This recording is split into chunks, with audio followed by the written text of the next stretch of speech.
우리가 너희 모두로 말미암아 항상 하나님께 감사하며 기도할 때에 너희를 기억함은 너희의 믿음의 역사와 사랑의 수고와 우리 주 예수 그리스도에 대한 소망의 인내를 우리 하나님 아버지 앞에서 끊임없이 기억함이니 하나님의 사랑하심을 받은 형제들아 너희를 택하심을 아노라.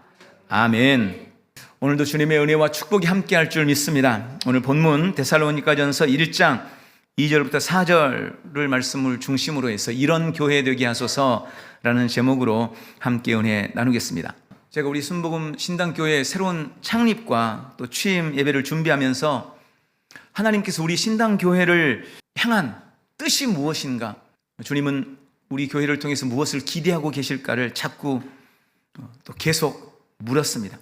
어떤 교회가 될 것인가에 대한 고민과 기도를 하면서 우리 교회는 그저 존재하기 위해 발버둥치는 그런 교회가 아니라 하나님께서 품고 계신 교회를 향한 비전과 뜻을 이루는 교회가 되어야 되겠다라는 그런 열망과 열정을 새롭게 품었습니다.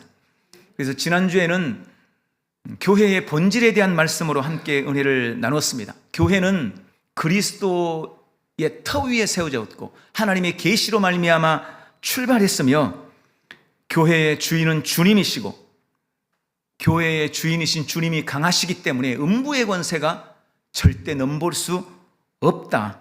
그리고 주님은 교회된 우리에게 천국의 열쇠를 주셨고 우리는 그 천국 열쇠로 우리에게 주어진 사명을 감당해야 되고 그 천국 열쇠는 우리에게 주신 권세이므로 그 권세를 삶에서 누려내는 삶을 살아야 한다라는 부분에 대해서 말씀을 드렸습니다. 오늘은 하나님이 기뻐하시는 교회는 어떤 교회일까를 묵상하며 이 말씀을 함께 나누겠습니다. 본문 안에는 칭찬받은 한 교회가 나오는데 바로 데살로니가 교회였습니다. 데살로니가 교회는 바울과 실라가 데살로니가에 전도하러 가서 그곳에 시작된 교회가 바로 데살로니가 교회입니다. 그런데 이 바울의 마음에 데살로니가 교회가 썩 마음에 들었던 것 같습니다. 바울은 교회에 편지를 보내면서 데살로니가전서 1장에서부터 3장까지 무려 3장에 걸쳐서 이 교회에 대한 칭찬과 감사의 내용을 기록하고 있습니다. 바로 이러한 데살로니가 교회의 모습은 이 시대 우리 교회들의 표상이 되고 있으며 우리 순복음 신당교회도 그런 교회가 되기를 소망하는 것입니다.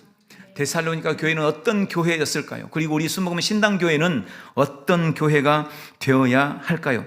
첫 번째는 오늘 본문에 보니까 데살로니가 교회는 믿음의 역사가 있는 교회였습니다. 우리 순복음 신당교회는 믿음의 역사가 있는 교회가 될 줄 믿습니다. 교회하면 가장 먼저 떠오르는 단어 중 한 가지는 믿음입니다. 우리가 신앙생활하면서 가장 많이 사용하는 단어가 믿음일 것입니다. 교회는 믿음 있는 교회가 되어야 하고 성도도 믿음이 있어야 합니다. 오늘 본문의 데살로니가 교회는 믿음이 있었고 그 믿음이 역사하는 믿음이라고 바울이 그 교회의 믿음을 칭찬한 것입니다. 그런데 여러분 사실은 이 믿음에 대한 많은 오해들이 있고 믿음에 대한 잘못된 인식이 있습니다. 그래서 우리도 믿음을 가지고 있는데 그 믿음이 역사하는 것을 잘 보지 못합니다. 성경에 보면 믿음이 크게는 두 가지가 기록되어 있습니다. 나와 있습니다. 첫 번째는 사람의 믿음이라고 말씀을 드릴 수가 있습니다. 요한복음 20장 29절에 예수께서 이르시되 너는 나를 본고로 믿느냐 보지 못하고 믿는 자들은 복되도다 라고 하신 말씀이 기록되어 있습니다. 예수님이 부활하신 다음에 처음 제자들을 만나러 오셨을 때 하필 그 자리에 도마가 없었습니다. 근데 다른 제자들은 부활하신 예수님을 만난 거예요. 그래서 다른 제자들이 도마를 만났을 때 도마에게 야 예수님이 부활하셨다, 우리가 부활하신 예수님을 만났다 라고 말했더니 이 도마가 믿지를 않는 겁니다. 제자들이 그 한 말에 대해서 의심을 품고 뭐라고 말합니까? 나는 예수님의 손에 있는 못자국을 보고 예수님의 옆구리에 찔린 창자국을 만져봐야 믿겠다, 이렇게 제자들에게 말한 거예요. 그리고 며칠 뒤에 다시 예수님이 제자들을 만나러 찾아오셨습니다. 그리고 도마에게 말씀하시는 거예요. 도마야, 너 내 손에 못자국을 와서 봐라. 내 옆구리에 창자국을 만져봐라. 그런 거예요. 그러니까 도마가 깜짝 놀라서 주님은 살아계신 하나님의 아들이십니다. 내가 주님을 믿습니다. 라고 고백했습니다. 그때 예수님께서 하신 말씀이 바로 이 말씀인 거예요. 너는 나를 본고로 믿느냐? 보지 못하고 믿는 자들이 복되다. 여러분, 세상의 일반적인 믿음은 바로 이런 믿음입니다. 봐야 믿는 믿음. 이걸 저는 사람의 믿음이라고 부릅니다. 또 다른 경우에는 도마의 믿음이라고 부릅니다. 만져봐야 되고, 눈으로 봐야 되고, 맛을 봐야 되고, 감각적인 믿음. 이건 일반적인 믿음을 말합니다. 사실 이런 믿음이 있어야 사회가 유지가 되고, 가정도 이런 믿음 속에서 건강할 수 있고, 좋은 공동체는 이런 믿음도 반드시 있어야 합니다. 사회에 대한 믿음 우리가 있어야 되죠. 법에 대한 믿음 있어야 돼요. 예. 법을 지키면 보호를 받는다. 법을 어기면 벌을 받는다. 그러니까 내가 법을 잘 지켜야지. 이게 없으면 사회가 극도로 혼란해지는 거죠. 부모에 대한 믿음, 공동체에 대한 믿음, 이런 믿음들이 반드시 필요합니다. 이게 바로 일반적인 사람의 믿음이라고 말씀을 드릴 수가 있습니다. 파란불이 켜지면 안심하고 길을 건널 수 있고, 모르는 운전자가 운전하는 버스도 안심하고 탈 수 있고, 옆에서 차가 쌩쌩 달려도 인도로는 자유롭게 다니고, 다 이런 믿음이 있기 때문에 가능한 것입니다. 요즘엔 이런 상식적인 믿음이 점점 무너지고 있는 것 같아서 안타깝지만 어쨌든 이런 믿음이 있어야 되는 거예요. 그런데 주님이 요구하는 믿음, 주님이 우리에게 기리하는 믿음은 이런 믿음과는 다른 믿음입니다. 주님은 이렇게 말씀하시는 거예요. 너는 나를 본고로 믿느냐? 보지 않고 믿는 것이 복되다. 그러니까 주님은 우리가 봄으로 믿는 믿음, 이런 일반적인 믿음, 사람의 믿음이 아니라 보지 않고도 믿는 초월적인 믿음을 우리에게 기대하는 것입니다. 그것이 바로 두 번째, 하나님의 믿음입니다. 우리의 믿음은 앞에서 말씀드린 일반적인 사람의 믿음이 아닙니다. 우리는 예수님을 믿습니다. 그런데 여러분, 우리가 예수님을 믿는 이 믿음은 일반적인 믿음이 아니에요. 사람의 믿음으로 믿고 있는 것이 아닙니다. 그저 상식적인 믿음으로 예수님을 믿는 것이 아닙니다. 눈에 보이는 것을 믿는 믿음으로 우리가 예수님을 믿고 있지 않습니다. 가만히 생각해 보십시오. 우리 중 누구도 예수님을 직접 본 사람이 없습니다. 20년 전도 아니고 200년 전도 아니고 무려 2000년 전에, 그것도 우리나라 사람도 아니고 저기 멀리 이스라엘의 한 사형수가, 가장 극악한 사형수를 못 박아 죽이는 사형틀인 십자가에 죽은 예수라는 사람을, 우리가 그분이 하나님이고 그분이 죽었다가 3일 만에 부활했고 2000년 후를 살고 있는, 지금 이 시대를 살고 있는 우리가 2000년 전에 저 멀리 이스라엘 땅에서 죽은 그 사람을 믿으면 내가 구원을 받고 영생을 누리고 하나님의 자녀가 된다? 여러분, 이건 절대 상식적인 게 아닌 거예요. 이건 절대 우리가 가진 일반적인 믿음, 감각적인 믿음으로는 믿을 수 없는 일입니다. 그래서 세상 사람들은 이걸 믿지를 못하는 거예요. 야, 너 예수님 봤어?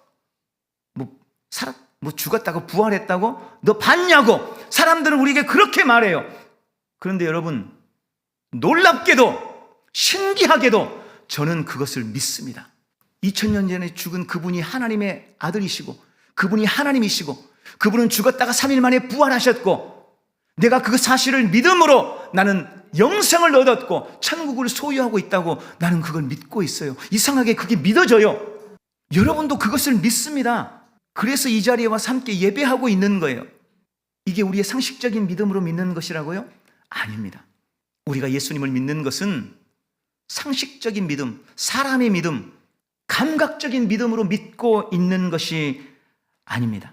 성경은 이 믿음에 대해서 이렇게 말씀합니다. 에베소서 2장 8절, 너희는 그 은혜에 의하여 믿음으로 말미암아 구원을 받았으니 이것은 너희에게서 난 것이 아니요 하나님의 선물이라. 여러분, 우리는 믿음으로 구원을 얻습니다. 그런데 내가 믿음으로 구원을 얻는 이 믿음이 나에게서 난 게 아니라는 거예요. 내 안에 있는 사람의 믿음이 아니라는 겁니다. 감각적인 믿음이 아니라는 겁니다. 이건 하나님이 나에게 주신 하나님의 선물, 하나님의 믿음이라고 말씀하고 있는 것입니다. 갈라디아서 2장 16절, 킹제임스 흠정역에서는 이렇게 말씀합니다. 사람이 율법의 행위로 의롭게 되지 아니하고 오직 예수 그리스도의 믿음으로 되는 줄 알므로 우리도 예수 그리스도를 믿었나니 이것은 우리가 율법의 행위가 아니라 그리스도의 믿음으로 의롭게 되고자 함이라. 20절, 내가 그리스도와 함께 십자가에 못 박혀 있으나 그럼에도 불구하고 사노라. 그러나 내가 아니요 그리스도께서 내 안에 사시느니라. 나는 지금 내가 육체 가운데 사는 삶을 나를 사랑하사 나를 위해 자신을 주신 하나님의 아들의 믿음으로 사노라. 여러분, 원어를 가장 원문에 가깝게 해석했다고 말하고 있는 이 킹제임스 흠정역에서 이렇게 말하고 있는 겁니다. 우리가 의롭게 된 것, 우리가 구원받은 것, 지금 내가 그리스도 안에서 살고 있는 이것이 나의 믿음, 사람의 믿음, 일반적인 믿음이 아니라 예수 그리스도의 믿음, 그리스도의 믿음, 하나님의 아들의 믿음, 그 믿음으로 우리가 살고 있다는 거예요. 그러니까 내가 믿고 있는 이 믿음이 사실은 내가 가진 나의 믿음이 아니고 하나님의 믿음이라는 겁니다. 예수 그리스도의 믿음이라는 겁니다. 하나님의 아들의 믿음이라는 겁니다. 그 믿음이 나에게 있는 겁니다. 우리가 가지고 있는 우리를 구원하는 믿음은 그저 우리가 믿음으로 의자에 앉고 믿음으로 비행기를 타고 믿음으로 초록불이 켜지면 안심하고 횡단보도를 지나고 하는 그런 종류의 믿음이 아닙니다. 그런 사람의 믿음이 아닙니다. 우리가 가진 믿음, 교회가 가진 믿음은 예수 그리스도의 믿음입니다. 하나님이 선물로 주신 하나님의 믿음인 것입니다.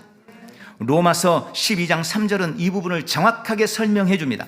내게 주신 은혜로 말미암아 너희 각 사람에게 말하노니 마땅히 생각할 그 이상의 생각을 품지 말고 오직 하나님께서 각 사람에게 나누어 주신 믿음의 분량대로 지혜롭게 생각해라.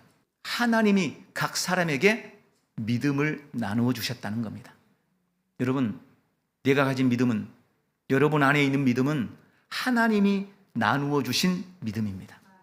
언제 하나님이 믿음을 주셨을까요? 로마서 10장 17절. 그러므로 믿음은 들음에서 나며 들음은 그리스도의 말씀으로 말미암았느니라. 내 안에 있는 믿음은 하나님의 믿음인데 이게 언제 나에게 주어졌느냐? 내가 하나님의 말씀, 즉 복음을 들을 때 그 말씀을 통해 하나님께서 우리에게, 우리 각 사람에게 그분의 믿음을 선물로 주신 겁니다. 그래서 말씀을 듣지 않고는 믿음이 생길 수가 없어요. 말씀을 듣지 않으면 믿음이 자라지 않아요. 아니, 세상적인 믿음은 있겠죠. 일반적인 믿음은 있겠죠. 의자에 안심하고 앉고 비행기도 안심하고 탈 수 있고 이런 믿음은 있을 거예요. 그런데 우리는 그게 다 습득된, 경험된 인간의 감각에 의한 것이라는 것을 반드시 인지하셔야 됩니다. 아무 의자나 털썩 앉지 않아요. 한번 눈으로 쓱 스캔해보고 괜찮으니까 앉는 거지. 내가 슬쩍 봤는데 의자에 물이 묻었어. 안 앉아요. 슬쩍 봤는데 의자 다리가 하나가 부러졌어. 안 앉아요. 아니, 내가 차를 타려고 올라가는데 버스 운전기사한테서 갑자기 술 냄새가 확 나요. 그러면 그 차 타겠어요? 비행기를 탈 때 안심할 수 있는 것은 내가 기장 이름도 모르지만 비행기 기장이 되려면 고도의 훈련을 받아야 되고 비행기를 한번 몰기 위해서는 이미 매뉴얼에 의해서 체크를 다 하고 그런 다음에 비행기를 조정하러 들어간다는 것을 우리가 이미 상식적으로 경험적으로 알고 있기 때문에 그래서 타는 거지 무턱대고 타지 않는다는 말이에요. 그런데 우리가 하나님을 믿을 때도 자꾸 우리는 우리의 감각을 가지고 우리의 이성과 우리의 생각을 가지고 보는 것으로 하나님을 믿으려고 한다면 그 믿음은 반드시 실패하고 그것은 참 믿음이 아니라고 성경은 말씀하고 있는 것입니다. 여러분, 교회가 가진 믿음, 우리 성도가 가진 믿음은 하나님의 믿음입니다. 그리고 그 믿음은 역사하는 믿음, 역사를 이루는 믿음인 것을 믿으시기 바랍니다. 오늘 믿음에 대해서 다 말씀을 드릴 수 없지만 우리가 하나님의 믿음, 예수 그리스도의 믿음을 가졌음에도 불구하고 믿음이 역사하는 것을 삶에서 잘 보지 못하는 이유는 믿음에 대한 잘못된 인식들 때문입니다. 대부분의 성도들은 예수님이 가졌던 믿음, 그리고 사도 바울이나 베드로가 가졌던 믿음, 그리고 조용기 목사님이 가졌던 그런 믿음은 지금 내가 가진 믿음과는 다른 믿음이라고 생각해요. 혹은 그들은 믿음이 컸지만 내 믿음은 너무나 부족하고 너무나 작기 때문에 아무 역사도 나타나지 않는다고 생각합니다. 여러분, 제가 분명히 말씀드립니다. 아닙니다. 우리는 예수님이 가졌던 동일한 믿음을 가지고 있습니다. 우리는 베드로가 가졌던 동일한 믿음을 지금 가지고 있는 겁니다. 우리는 바울이 가졌던 똑같은 믿음을 나도 가지고 있는 겁니다.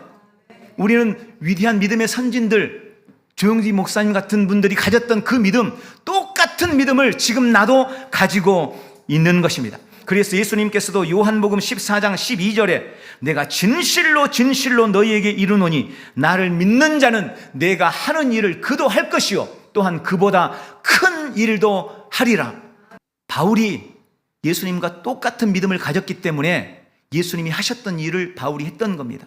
베드로가 예수님과 똑같은 믿음을 가졌기 때문에 예수님이 하셨던 것 같은 일들을 베드로도 해냈던 겁니다. 왜요? 그분이 가졌던 믿음이 예수님이 가졌던 믿음과 똑같았기 때문에 이 말씀이 이루어진 거예요. 내가 한 일을 그도 할 것이요 그보다 큰 일도 하리라. 주님은 동일한 말씀을 지금 우리에게도 하고 계십니다. 내가 하는 일을 김지훈 목사도 할 거다. 내가 하는 일을 김정환 장로도 할 거다.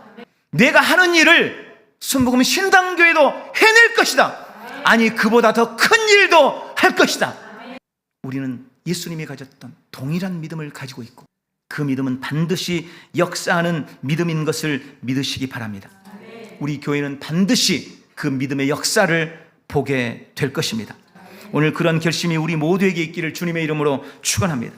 두 번째는 사랑의 수고가 있는 교회였습니다.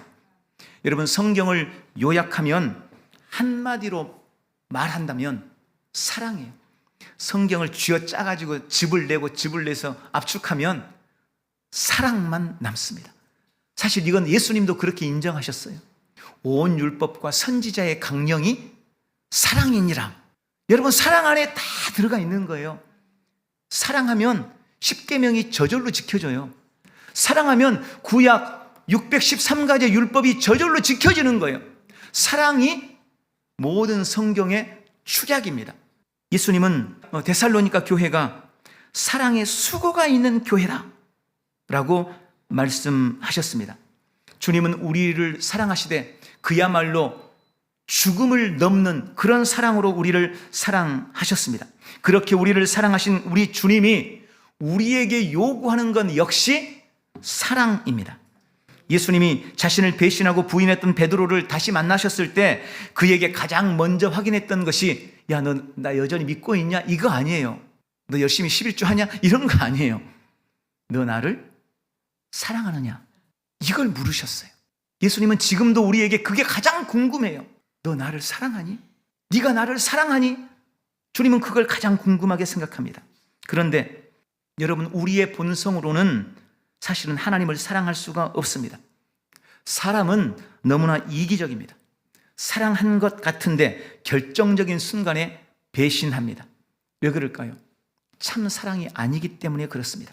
그걸 가장 잘 아시는 분이 바로 예수님이셨습니다. 그래서 예수님이 세상에 계실 때 그들의 마음을 이미 아셨기 때문에 자신을 제자들에게 의탁하지 않았다고 말씀하십니다. 로마서 5장에 보면 예수님께서 십자가를 통해 우리를 향한 하나님 아버지의 사랑을 확증하시고 우리가 믿어서 거듭났을 때 성령으로 말미암아 하나님의 사랑을 우리에게 부어주십니다. 우리 안에는 스스로는 하나님을 사랑할 수 없었기 때문에 하나님께서 예수 믿는 우리에게 그분의 사랑을 부어주셨다는 것입니다. 사랑할 수 없던 우리에게 사랑할 수 있는 능력이 생긴 것입니다. 이제 우리는 하나님의 사랑으로 사랑할 수 있게 되었습니다. 그리고 교회 공동체는 바로 그 사랑을 나타내는 곳입니다. 데살로니가 교회에는 그 사랑의 수고가 있었습니다. 여러분, 사랑에는 수고, 즉 희생이 따른다는 것을 아마 인정하실 겁니다. 사랑을 이루고 있는 수많은 구성 요소들이 있겠지만 사랑의 90%는 희생이다라는 말이 있어요. 저는 그 말에 100% 공감합니다. 사랑에는 희생이 따릅니다. 그런데 재밌는 사실, 신기한 일은 그 희생이라는 것이 다른 사람이 볼 때는 진짜 엄청난 희생인데 정작 희생하는 당사자는 그 희생을 희생이라고 여기지 않는다는 것입니다. 다른 사람이 볼 때는 엄청 수고하는 건데 막상 수고하고 있는 그 사람은 그 수고를 수고롭게 여기지 않아요. 이게 사랑의 특징입니다. 사랑하니까 그렇게 되는 거예요. 부모님의 자녀를 향한 희생, 엄마의 자녀를 향한 희생 얼마나 커요. 그래서 하나님과 가장 닮은 사랑이 엄마의 사랑이랍니다. 우리가 봤을 때는, 옆에서 봤을 때는 엄마의 희생은 너무나 지고지순하고 너무나 크고 너무 엄청난 거예요. 그런데 막상 엄마는 자식을 향한 그들의 희생을 희생이라고 여기지 않습니다. 그게 사랑한다는 증거입니다. 구약 성경에 보면 야곱과 라헬이 나옵니다. 야곱은 라헬을 얻기 위해서 14년을 머슴으로 살았습니다. 그런데 라헬을 너무나 사랑했기 때문에 14년이라는 그 시간을 성경에 보니까 수일처럼 여겼다라고 기록되어 있습니다. 사랑하면 그렇게 되는 거예요. 사랑하는 사람과 함께하는 시간은 절대 지루하거나 길게 여겨지지 않습니다. 사랑하는 사람을 위해서 쓰는 돈은 절대 아깝게 여겨지지 않습니다. 그런데 어느 날 사랑하는 사람과 함께 있는 시간이 지루해지고 힘들기 시작하면 사랑이 식고 있는 것입니다. 사랑하는 사람에게 투자하는 돈이 아깝게 여겨지는 순간 그 사랑의 변질이 온 겁니다. 사랑이 변한 겁니다. 너무나 많은 성도들이 하나님께 대한 사랑을 남발합니다. 성도치고 하나님을 사랑한다고 고백하지 않는 사람은 없습니다. 다른 건 몰라도 내가 돈은 없으니까 못하지만, 내가 시간은 없으니까 못하지만, 하나님을 사랑하는 사랑만큼은 난 누구한테도 뒤지지 않아 라고 이야기합니다. 큰 소리칩니다. 하지만 안타깝게도 하나님은 그 말에 속지 않으십니다. 많은 성도들이 하나님 사랑을 말로만 때우려고 합니다. 그리고 하나님이 속아주기를 기대합니다. 그렇게 말로는 주님을 사랑하는데 어떤 주님을 향한 희생도 수고도 없습니다. 말로는 예배가 중요한데 예배를 위해 그 무엇도 포기하지 않습니다. 오늘 데살로니가 교회의 성도들은 주님을 사랑할 때 말로만 사랑하지 않았다는 것입니다. 그 교회엔 사랑의 수고가 있었습니다. 사랑하기에 그들은 기꺼이 희생했습니다. 그리고 그 사랑의 수고는 수많은 열매를 맺었습니다. 우리 교회는 사랑의 수고를 나타내는 교회가 되어야 합니다. 하나님을 향한 사랑은 우리의 예배와 헌신으로 드러나야 합니다. 예배를 위해 수고를 아끼지 마십시오. 언제나 예배가 우선순위가 되고 최선을 다한 경배로 사랑의 수고를 하나님 앞에서 드러내시기를 축원합니다. 성도를 위한 사랑은 기도와 섬김으로 드러나게 되어 있습니다. 성도의 아픔을 내 것으로 여기고 눈물의 기도로 수고하시기 바랍니다. 그런 순복음 신당교회가 되기를 예수님의 이름으로 축원합니다. 마지막 데살로니가 교회는, 그리고 우리 순복음 신당교회는 소망의 인내가 있는 교회입니다. 다시 한번 지난주 교회 본질에 대한 말씀을 떠올려 보십시오.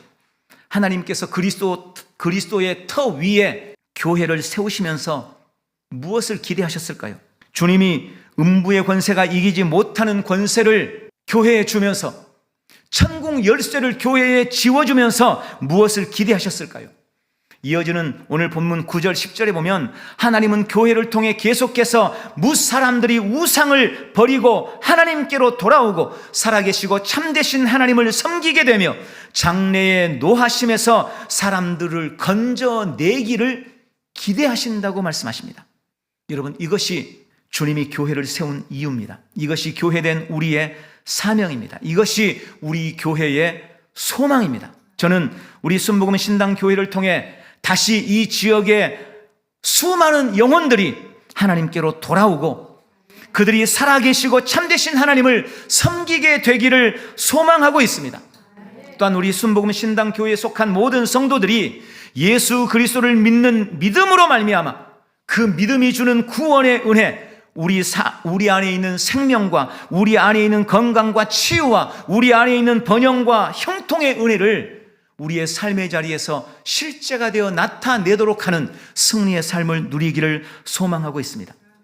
여러분, 교회는 끊임없이 소망하는 곳입니다. 그리고 그 모든 소망에는 반드시 인내가 필요합니다. 많은 사람들이 하나님이 주시는 소망으로 가슴이 부풀었다가 끝끝내 아무것도 이루지 못한 채 그들이 품었던 소망이 망상이 되어버리는 경우가 사실은 너무너무 많습니다. 소망으로 시작했어요. 근데 그냥 망상으로 끝나버리는 거예요. 왜 그럴까요? 뭐 다른 이유도 많이 있겠지만 많은 경우 인내하지 못하기 때문입니다. 여러분, 이 인내라는 것은 그저 막연히 기다리는 것을 의미하는 것이 아닙니다. 아무것도 하지 않은 채 혹은 자포자기한 채 시간만 버티고 있는 것이 인내가 아니라는 말입니다. 저는 이 인내를 두 가지로 묵상해서 말씀드립니다. 첫 번째, 인내는 마음을 끝까지 붙드는 것입니다. 마음을 끝까지 붙잡아야 돼요. 성경에 보면 염려라는 단어가 나오고 예수님은 우리가 염려하지 말라고 계속해서 반복합니다. 근데 이 염려라는 단어가 원어에 보면 메림나오라는 말인데 이 단어의 의미가 뭐냐면 마음이 나뉜다는 말이에요. 원래 하나님에게 마음이 붙어 있었는데 그 마음이 점점 나뉘는 겁니다. 다른 말로 말하면 마음이 두 가지가 되는 거예요. 이건 인내하는 게 아니에요. 내 한쪽 마음에는 믿음이 있어요. 근데 내 한쪽 마음에는 의심이 함께 있어. 그럼 이건 인내하는 것이 아닙니다. 한쪽 마음으로서는 될 거야 기대하는데 한쪽 마음에서는 아무리 생각해도 안 될 것 같아. 이렇게 마음을 품고 있다면 이건 참된 인내가 아니라는 겁니다. 그래서 우리는 우리 마음속에 일어나는 불신앙, 우리 마음속에 일어나는 의심, 이걸 계속해서 거절하고 그것이 내 마음속에서 자리 잡지 못하도록, 그것이 내 안에서 자라지 못하도록 지속적으로 악한 마음, 부정적인 마음, 불신앙의 마음을 거절하고 몰아내야 하는 것입니다. 그렇게 기다리는 것이 인내예요. 또 한 가지 인내라는 것은 고백을 끝까지 붙드는 것입니다. 다른 말로 말하면 말이 변하지 않아야 한다는 겁니다. 처음에는 주님이 처음 소망 주실 때 될 것 같아요. 진짜 기도할 때 그렇잖아요. 막 뜨겁게 기도하면 마음속에 막 감정이 일어나요. 그러면 되겠어요. 주님 감사합니다. 될 거예요. 처음에 이렇게 말해요. 근데 하루 이틀 시간이 지나면서 점점 마음속에 불안함이 생기는 거예요. 환경이 점점 나빠져요. 그러면 이거 안 될 수도 있겠는데? 그러면서 입술에 원망과 불평이 생기고 부정적인 말이 점점 내 입에서 나오기 시작하는 거예요. 이번에는 안 되려나 봐. 이번에는 안 될 것 같아. 여러분, 인내는 처음 말을 끝까지 유지하는 겁니다. 처음 입술의 고백과 선언과 선포를 끝까지 이어가는 것입니다. 중간에 말이 바뀌면 안 돼요. 그건 참 인내가 아닌 것입니다. 입을 지키고 믿음의 고백과 선포를 멈추지 마시기 바랍니다. 여러분, 당시 이 편지를 받았던 데살로니가 교회는 힘든 시기를 보내고 있었습니다. 엄청난 환난과 핍박이 그들을 괴롭혔고 하루에도 수십 번씩 성도들은 죽음의 위기에 처했습니다. 수많은 유혹이 찾아옵니다. 그러나 그들은 소망으로 인내하고 있었습니다. 주님은 그 소망의 인내를 귀하게 여긴 것입니다. 여러분, 이 땅의 교회는 계속해서 도전받습니다. 사탄이 패배했지만 여전히 우는 사자처럼 기회를 틈타고 있기 때문에 그렇습니다. 그러나 잊지 마십시오. 약속은 이미 성취되었습니다. 인내한다면, 인내할 수만 있다면 우리의 소망은 결코 부끄러움을 당하지 않을 것입니다. 오늘 그런 은혜가 우리 모두에게 있기를 주님의 이름으로 축원합니다. 오늘 말씀을 맺습니다. 주님은 우리 신당 교회를 기뻐하십니다. 그리고 오늘 데살로니가 교회를 통해서 우리 교회를 도전하고 계십니다. 우리 교회엔 믿음의 역사가 있을 것입니다. 우리가 초월적이고 초자연적인 하나님의 믿음, 예수님의 믿음을 가지고 있기 때문입니다. 우리 신당 교회엔 사랑의 수고가 있습니다. 그 수고가 여기까지, 지금까지 우리 신당 교회를 이어올 수 있게 했습니다. 그리고 이제 그 열매들이 교회와 성도들의 삶에 열매 맺기 시작할 것입니다. 우리 교회는 소망의 인내가 있는 교회입니다. 우리는 염려하기를 거절하고 오직 믿음으로 나아갈 것입니다. 우리는 믿음의 고백과 선포를 멈추지 않을 것입니다. 오늘 이런 교회가 돼서 주님을 기쁘시게 하고 영혼을 살리고 지역사회를 책임지는 그런 교회, 우리 순복음 신당교회가 되기를 소망하고 그런 결단과 결심으로 나아가는 우리 모든 성도들이 되시기를 예수님의 이름으로 축원합니다. 기도하겠습니다. 사랑하는 아버지, 우리를 주님의 몸, 주님의 교회로 불러주셔서 감사합니다. 우리의 믿음은 하나님이 선물로 주신 초자연적이고 초월적인 믿음입니다. 우리 교회는 믿음이 주는 은혜와 그 유익을 누리고 믿음의 역사를 삶에 나타내겠습니다. 성령 안에서 우리 교회에 부어진 아버지의 풍성한 사랑으로 주님을 더욱 사랑하고 세상을 향한, 성도를 향한 사랑의 수고를 아끼지 않겠습니다. 교회를 향한 아버지의 뜻을 이루기 위해 소망으로 인내하겠습니다. 끝까지 마음을 붙들고 믿음의 고백과 선포를 아끼지 않겠습니다. 멈추지 않겠습니다. 우리 신당교회는 믿음의 역사와 사랑의 수고, 소망의 인내로 날마다 성장할 것입니다. 예수님 이름으로 기도합니다. 아멘.